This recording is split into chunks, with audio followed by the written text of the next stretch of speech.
लोकसभा निवडणुकीची तारीख आता जवळ आली आहे। संपूर्ण देशात राजकीय वातावरण तापत आहे। या पार्श्वभूमीवर चिखलीतील राजकीय पक्षांच्या प्रचार कार्यालयाचे चित्र मात्र अत्यंत गंभीर आहे। सीसीएन न्यूजच्या कॅमेरा टीमने टिपलेले हे दयनीय चित्र।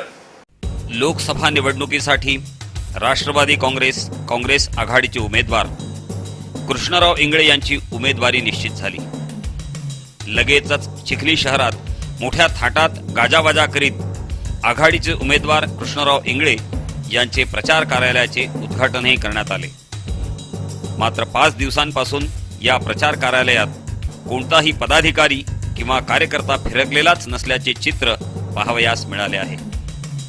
26 मार्च रोजी सीसीएन न्यूजच्या कॅमेरा टीमने या प्रचार कार्यालयाचा आढावा घेतला असता राष्ट्रवादीचे उमेदवार कृष्णराव इंगळे यांचे प्रचार कार्यालयात राष्ट्रवादीचे तालुकाध्यक्षांसह केवळ 2 कार्यकर्ते या ठिकाणी बसलेले होते।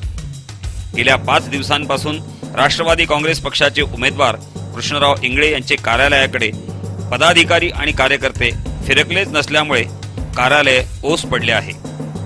निवडणुकी अगोदरच आघाडीच्या प्रचाराचा बार फुसका झाला आहे असे चित्र आहे।